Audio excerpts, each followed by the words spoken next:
Bonjour à tous, bonjour à toutes, bienvenue sur cette nouvelle vidéo Canapé Comics, un Canapé Comics intégralement consacré à ceci, le Blu-ray des Eternals, les Éternels version Marvel, le film, sorti il y a quelques mois, fin 2021, et maintenant disponible partout, dans les centres distributeurs de distribution, les commerces, etc., en France, donc depuis quelques jours, ce fameux Blu-ray Les Eternals. Alors, moi je vais consacrer tout simplement une émission au Blu-ray, mais en fait c'est plutôt du film que je vais parler. Je prends le prétexte de la sortie du Blu-ray pour revenir sur ce film, parce que moi c'est un film que j'ai adoré. On va faire deux parties pour cette vidéo, une première partie sans spoiler, donc là l'objectif c'est de faire découvrir à ceux qui n'ont pas encore découvert ce film, et apparemment c'est un film qui divise et donc il doit y avoir beaucoup de monde qui hésite. Je vais voir moi si j'arrive un peu à vous donner envie d'aller le voir ce film. Et puis une partie avec spoiler parce qu'il y a beaucoup de choses très intéressantes dont j'ai envie de parler avec ceux qui ont pu le suivre. Ah, vous voyez, là je fais la lumière, donc peut-être que tout à l'heure je serai en pleine lumière. Ok pour ça. Donc première partie, le Blu-ray, c'est un Blu-ray, donc moi j'ai acheté le Blu-ray classique à 24,99 €, alors il était en promotion, 24,99 €, je vois pas trop où est la promo, mais bon. Ce Blu-ray, bien sûr, il contient le film, avec, j'imagine, toutes les langues possibles et imaginables, français, néerlandais, anglais, sourd et malentendant, danois, finnois, etc., etc. Il y a le film en lui-même qui doit durer 2h20, 2h36 apparemment, avec deux scènes qui sont vraiment importantes, de scènes post-génériques qui sont super importantes et qui sont vraiment intéressantes. Donc, restez jusqu'au bout du film. Ça, c'est la première chose. Dans ce Blu-ray, vous allez avoir quoi? Vous allez avoir le film, vous allez avoir aussi, bien sûr, quelques bonus. Alors là-dessus, sur la version classique, la plus cheap, j'ai envie de dire, la plus économique commercialement parlant, il y a quelques bonus, mais c'est pas à la folie les bonus. Mais moi, je les ai trouvés intéressants. On a une sorte de making-of qui s'appelle Immortalisé. Donc là, on voit comment a été fait le film, les effets spéciaux, les costumes, le casting, l'univers. On entend parler de Jack Kirby, donc c'est intéressant. Ça dure pas des plombs, donc ça, c'est chouette aussi d'avoir des... Moi, j'aime bien des bonus qui durent 20 minutes, ça me suffit. Derrière, on a un autre bonus qui s'appelle C'est la vie. Alors, C'est la vie, moi j'ai l'impression qu'il est plus consacré. Alors, un petit bonus, pareil, une dizaine de minutes, quinzaine de minutes, qui est consacré finalement à, pour moi en tout cas, un des atouts et un des points forts de ce film, c'est la diversité en général représentée par les Eternals, ok, puisque c'est une des thématiques finalement du film, où on a des sortes de super-héros cosmiques qui sur Terre ont été un petit peu assimilés à des divinités parfois, mais ils sont tous représentativité de la diversité entre guillemets des peuples terriens. Je pense que c'est aussi le point fort de ce film. Derrière, vous allez avoir le traditionnel bêtisier, les scènes coupées, et puis bien sûr, vous pourrez regarder le film avec les commentaires audio de la réalisation, c'est-à-dire Chloé Zhao, Stéphane Ceretti et Martin Larsson. Voilà ce que vous trouvez dans ce Blu-ray. Donc assez sympa, assez intéressant, ce qu'on trouve d'habitude et généralement dans des Blu-ray. Le gros point du Blu-ray, c'est le film, tout simplement. Pourquoi ce film? Moi, il me plaît vraiment de partout. Alors tout de suite, avant que j'oublie, la seule chose allez, qui me déçoit pas un peu, mais qui est moins développée, c'est peut-être le côté des méchants, d'accord? Mais finalement, ça sert quand même bien l'histoire. Les monstres, les déviants sont un petit peu moins développés. Encore qu'il y a une ou deux pistes que j'avais pas vues dans le premier film, et à la revision, je me suis dit, il y a peut-être quelque chose à les faire. On en reparlera peut-être dans la partie spoiler. Donc, le Blu-ray, le film, les Eternals. Donc, dès le départ, on vous annonce façon Star Wars avec un texte. Qu'est-ce que c'est que l'univers et qui sont les Eternals? On vous dit que les Eternals ont été envoyés sur Terre par un céleste et qui sont là pour protéger la Terre. Donc voilà, c'est très simple. Des super-héros cosmiques, défenseurs des terriens et de l'humanité. Donc ça, c'est bien. Et tout de suite, ça commence à l'époque mésopotamienne, à l'époque préhistorique. Et donc, on s'aperçoit que ces super-héros sont immortels. Immortels, entre guillemets, tant qu'ils ne se font pas tuer de mort violente, mais immortels en termes de vieillissement. Je ne sais pas si vous m'avez bien compris. Un peu la façon d'Highlander. Highlander était immortel tant qu'on ne venait pas lui couper la tête. Là, c'est un peu pareil. Tant qu'ils ne se font pas ratatiner par des êtres surpuissants, ils continuent à vivre leur vie, toujours jeunes, toujours impeccables, toujours beaux. D'ailleurs, c'est aussi une force, moi, je trouve, de ce film, c'est le casting. On a un mélange de la vieille garde avec une Salma Hayek, j'aime beaucoup Salma Hayek, et Angelina Jolie. Et finalement, Angelina Jolie, oui, je suis comme tout le monde, je trouve que c'est une jolie femme, mais bon, je me disais que c'était quelqu'un d'un petit peu vieillissant et tout. Et finalement, je la trouve convaincante dans son rôle de Tena, finalement la guerrière des Éternels, qui, elle, a inspiré une autre déesse bien connue de la mythologie. Donc j'aime beaucoup ce casting, vieille garde, nouvelle garde, c'est des super beaux acteurs, c'est des acteurs de diversité. On a l'acteur qui joue Gilgamesh que tout le monde confond avec Wong de Doctor Strange, ça me fait rire. On a celui qui joue Phastos, on a une ado, celle qui joue Sprite, on a celle qui joue Makari, la comédienne qui joue Makari, qui est une vraie comédienne muette, sourde et muette je crois. Non, muette. Donc du coup, voilà, ça fait un beau casting. Et puis on a la superbe Gemma Chan qui joue Cersei, qui est vraiment une très très belle femme. Voilà, moi j'aime beaucoup le casting. Pour l'histoire, c'est ce que je vous ai dit. Le postulat de base, il est là. Et puis on suit les Éternels un petit peu à travers plusieurs époques, sur plusieurs millénaires. Finalement, on a des flashbacks. C'est ça qui est intéressant, moi je trouve, dans ce film, puisqu'on voit un petit peu l'histoire de l'humanité à travers ces super-héros cosmiques. Donc voilà, le postulat est posé dès le départ. On a ces super-héros qui sont là pour protéger la Terre des déviants. Mais, en visionnant le film, on va s'apercevoir que c'est beaucoup plus complexe que ça et qu'il n'y paraît. Et c'est la grosse force de ce film. Finalement, pour moi, le film arrive à nous surprendre. Moi, ce que j'aime bien, c'est qu'en fait, on a des super-héros très beaux, très iconiques, très charismatiques, avec un concept simple. Ils ont des super-pouvoirs cosmiques à peu près tous les mêmes, sauf qu'ils ont développé leur spécialité. Ils sont un peu sur le même moule, mais avec chacun leur expertise sur leur pouvoir cosmique. Pareil, les pouvoirs sont vraiment très très bien rendus. Moi je trouve que cet effet spécial qu'ils ont utilisé pour l'énergie cosmique des Eternals, c'est vraiment superbe. De toute beauté, ça fonctionne très bien. Ikaris en mode un peu Superman, c'est génial. Enfin, tout ce qui tourne autour de l'utilisation de leurs pouvoirs, c'est vraiment, pour moi ça fonctionne du tonnerre, tout simplement. Le casting est top. Les costumes sont super géniaux. Vraiment, les costumes sont super géniaux. Moi, je les trouve très très beaux, tous ces costumes.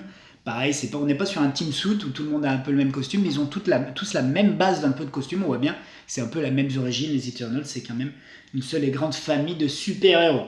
On est un petit peu là-dedans.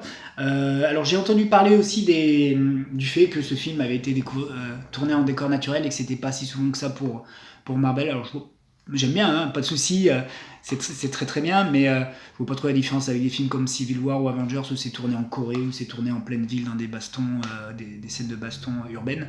Là, c'est sûr, on a plus de décors, vous verrez, plusieurs locations dans le monde entier, puisqu'on va les suivre à travers le temps, mais aussi du coup à travers un petit peu le monde et l'histoire de l'humanité. Finalement, les Eternals, c'est ça que j'aime beaucoup. Voilà, je trouve que c'est bien, mais par exemple, j'ai vu dans les making-of que une partie du tournage, je crois la scène finale a été tournée à Lanzarote. Donc on voit Lanzarote et sa plage volcanique, mais il y a plein de CGI qui a été rajouté derrière tout ça. Donc bon, c'est bien l'histoire des scènes naturelles. Mais voilà, c'est tout. Moi, je trouve pas que ce soit un atout en plus par rapport aux autres films Marvel, tout simplement. Voilà là-dessus, qu'est-ce que je peux vous dire? Ouais, l'intrigue, les surprises, vraiment. Il joue sur les coups de théâtre, c'est ça qui, moi, me plaît beaucoup. Voilà, moi je vous recommande de le voir, de le visionner. Ce qui me plaît beaucoup aussi, c'est que c'est un univers en soi dans l'univers Marvel. D'accord? Les Eternals, finalement, ont vécu leur vie un petit peu en dehors de l'univers Marvel, donc on a droit à la découverte d'un univers, un nouvel univers de super-héros. Et quand je parle d'univers, c'est vraiment un gros univers qui s'ouvre à nous. Vous voyez le film, vous verrez que les potentiels et les portes qui peuvent s'ouvrir sont gigantesques, vraiment gigantesques. J'aime beaucoup. Les 2 scènes post-génériques ouvrent encore des portes. Et c'est vraiment, pour moi, c'est vraiment une réussite, quoi. Malgré le fait que finalement, c'est un film qui n'interagit pas vraiment avec le reste de l'univers Marvel. Je pense que d'ailleurs, c'est des critiques ou des déceptions qu'ont pu avoir certains spectateurs de ce film, c'est de se dire, ok, bah finalement, c'est pas un film Marvel, etc. etc. Si, c'est bien un film Marvel, c'est la patte Marvel, mais du coup, l'histoire est expliquée aussi pourquoi finalement les Eternals n'ont pas interagi avec les autres super-héros Marvel, parce qu'ils n'étaient pas cachés, hein, ils étaient bien parmi les humains, donc tout ça, ça va être expliqué, et moi j'aime beaucoup parce que du coup, finalement, voilà, on a aussi un univers parallèle à l'univers Marvel, et ça rejoint un petit peu la volonté de Jack Kirby, qui, quand il a lancé les Eternals chez Marvel, revenait de plusieurs expériences chez DC, chez DC Comics. J'ai pas de Jack Kirby là, donc je voulais vous montrer du Jack Kirby, mais c'est pas dans celui-là que j'ai du Jack Kirby, c'est dans les Trésors Marvel. Il voulait relancer une ligne à lui, donc il est allé chez Marvel, mais il leur a dit à Marvel, écoutez, moi je vais développer mon truc à moi en parallèle, c'est ça ou c'est rien. Et donc Marvel lui avait dit ok, donc au début il a vraiment développé sa saga des Éternels à lui, sans vraiment se soucier de ce qui se passait dans le reste de l'univers Marvel, donc du coup on retrouve un peu cet aspect-là dans le film. Aussi, ce qu'il faut avoir en tête, c'est que moi j'aime beaucoup le film parce que les Eternals BD de Jack Kirby, notamment, je les ai pas connus. Moi, je suis arrivé après cette vague-là, j'ai commencé à lire, je pense, les comics dans les années 80, donc avec 1984 certainement, les Special Strange des nouveaux X-Men et tout ça, donc je n'ai pas vu et lu les Eternals. Et même, j'ai envie de dire que ma génération à moi n'a pas vraiment beaucoup lu et découvert les Eternals parce que finalement, ils n'apparaissaient pas vraiment dans des séries, quasiment pas dans des séries à eux, dans leurs séries propres, et même dans les grands crossovers Marvel, etc., on les a pas vus beaucoup. Donc voilà, moi je suis pas choqué et d'avoir des Eternals qui sont très différents de ce qu'on trouve dans les vrais BD de Jack Kirby. Attention, les Eternals ciné MCU sont assez différents. Allez, ouais, dans le concept, ils sont assez différents de ce qu'on trouve dans la BD, dans les BD Marvel. Mais du coup, moi, ça me plaît d'avoir Marvel qui réinvente tout ça. C'est des personnages que je ne connaissais pas si bien que ça, finalement. Et là, ça, pour moi, en tout cas, ça leur donne de l'ampleur et ça me donne envie d'en lire plus. Voilà ce que je pouvais vous dire sans spoiler. Je vous ai parlé du casting, des décors, des effets spéciaux, de l'intrigue qui est vraiment intéressante. On a des coups de théâtre, on est surpris. C'est pas aussi simple qu'il n'y paraît. Et c'est ce qui fait tout le sel de ce film, pour moi en tout cas. Et on n'oublie pas les deux scènes post-génériques qui apportent vraiment quelque chose et qui sont assez chouettes. Voilà pour la partie sans spoiler. Donc, mesdames, messieurs, si vous n'avez pas lu les Eternals, si vous n'avez pas vu les Eternals, regardez le Blu-ray, regardez le DVD, allez le voir au ciné, je ne sais pas, avant de revenir voir la suite de cette vidéo. Il faut que j'arrête de dire lire, vous regardez les vidéos. Juste une petite chose, on y reviendra peut-être après, en aparté, pour ceux qui ne découvrent pas et qui sont un peu hésitants à aller découvrir des Blu-ray DVD, il y a quelque chose qui peut vous intéresser, c'est sur Webtoon. C'est le webcomic réalisé sur les Eternals.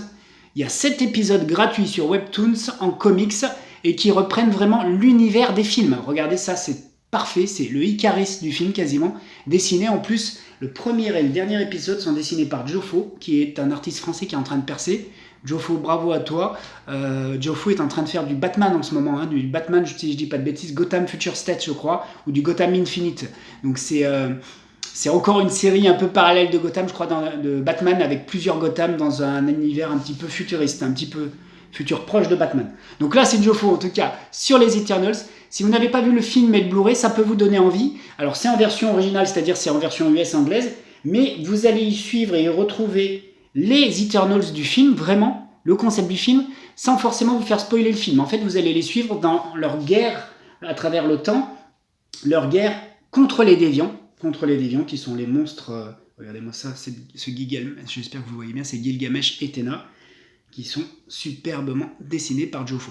Donc cet épisode, alors ils ne sont pas tous dessinés par Jofo, pour moi les 2 meilleurs épisodes sont ceux de Jofo, je les trouve vraiment bien, on dirait qu'on voit vraiment les acteurs du film en BD.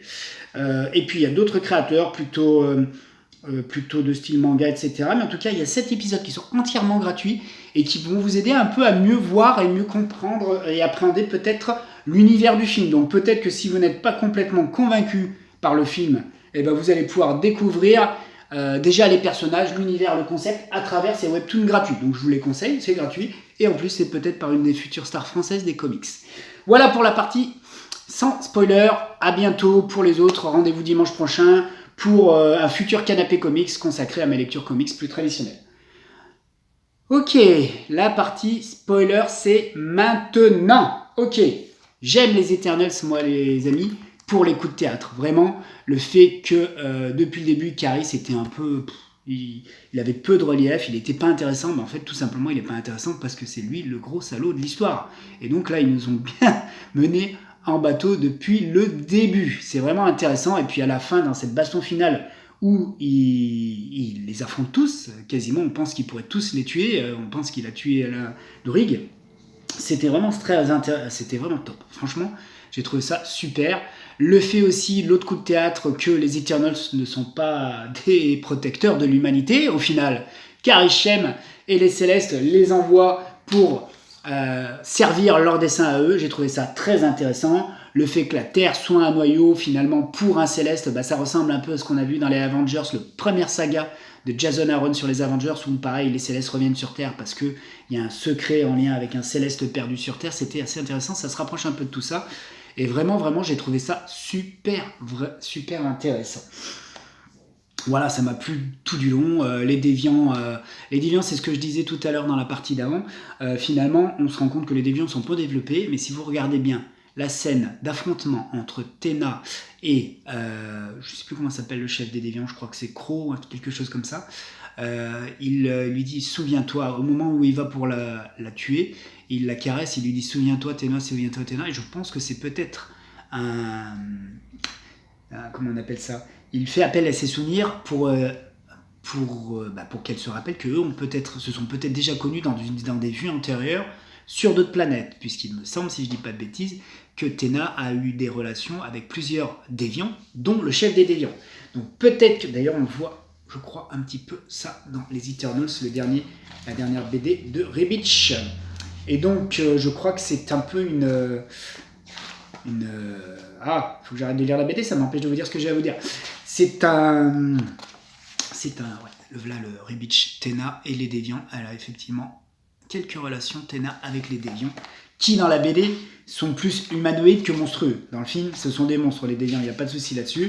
Les Crows qui récupèrent les pouvoirs évoluent vers une humanité, et moi je pense que Crow, enfin le chef des déviants, faisait une allusion à Athéna pour lui dire qu'ils s'étaient connus, peut-être même qu'ils se sont aimés, eux deux, dans des vies précédentes. Voilà aussi. C'est peut-être ce qui explique aussi que Téna, quand elle récupère la mémoire, elle reste quand même un peu agressive avec ses collègues déviants, parce que quand elle récupère sa mémoire d'avant, alors que tout le monde est au courant que finalement c'est une supercherie, leur vie est une supercherie, et qu'ils prennent le parti de sauver la planète, Téna reste quand même toujours très agressif par rapport à tout le monde. Donc ça, j'avais un peu du mal à comprendre, parce que c'est pas en lien avec d'autres souvenirs de ses vies précédentes.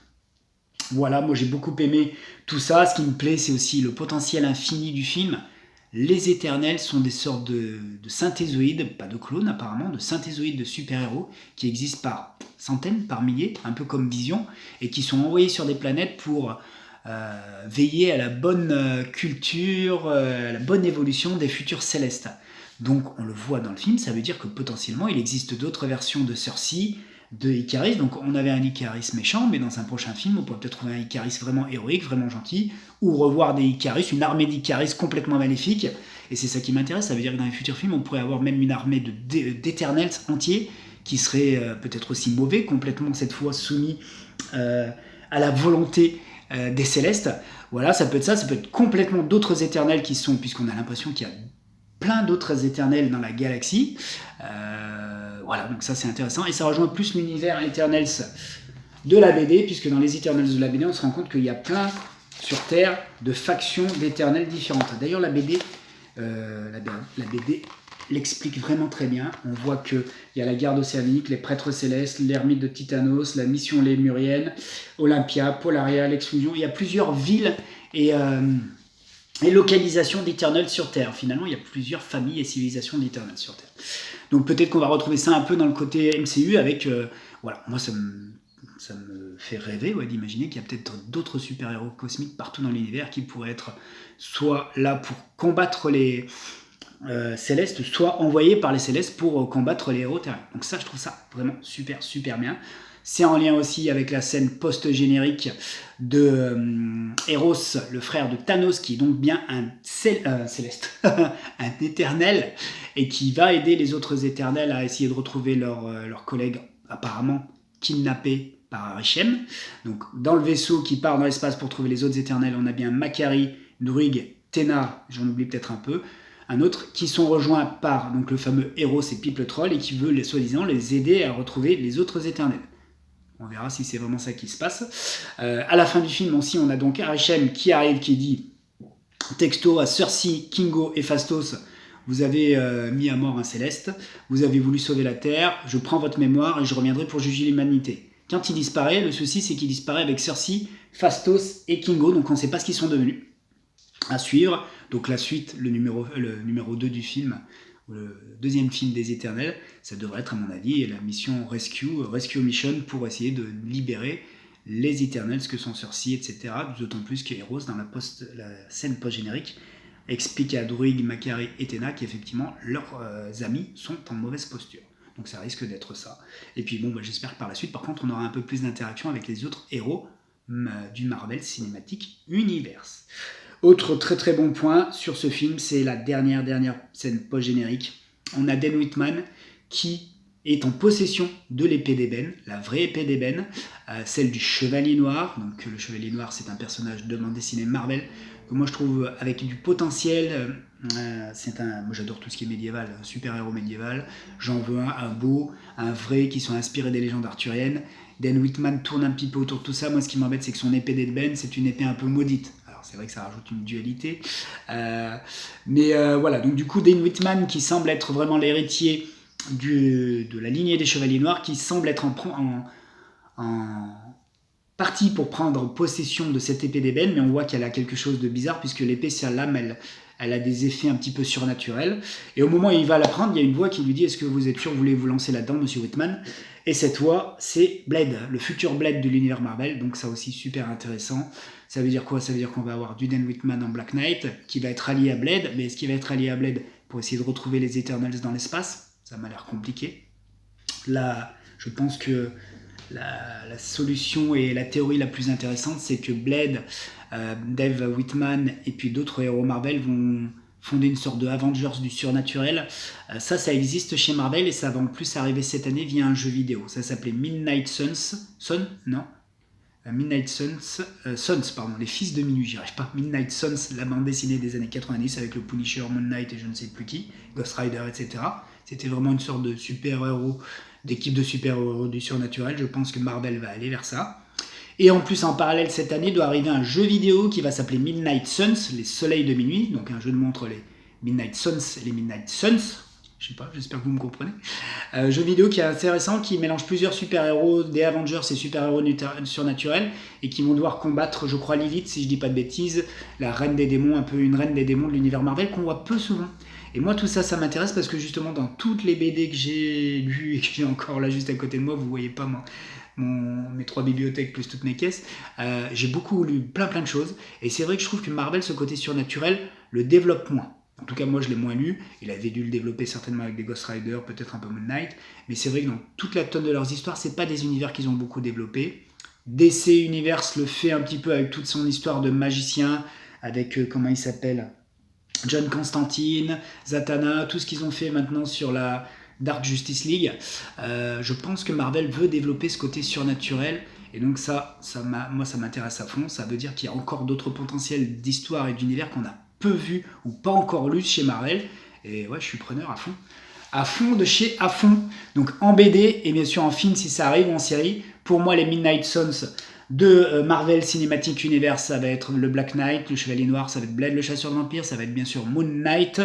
Il y aura peut-être un Docteur Strange ou quelqu'un qui est en lien avec le Docteur Strange, pourquoi pas, puisqu'il faut peut-être avoir de la magie pour contrer les menaces surnaturelles, et puis encore d'autres personnages auxquels je ne pense pas, mais ouais, il y a du potentiel, c'est ça qui est intéressant, et puis avec tous les films qui arrivent, dont Doctor Strange 2, Multiverse of Madness, il y a de quoi faire. Donc voilà ce que je voulais vous dire sur ce film que j'adore, que j'aime vraiment beaucoup. C'est tant mieux, je trouve que Marvel a réussi son coup.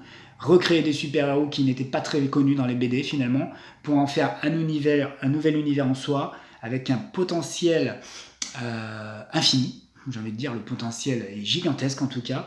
En plus, avec dans l'intrigue des vraies surprises, des vrais coups de théâtre, on se fait embarquer là-dedans. Les héros ne sont pas des héros. Le super-héros, le gentil du Superman n'est pas le Superman.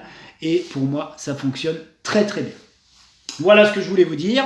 N'oubliez pas que si vous voulez vous prolonger l'aventure, l'expérience du film, vous avez les webtoons gratuits sur Webtoon. Je mettrai ça dans les liens en commentaire de cette vidéo.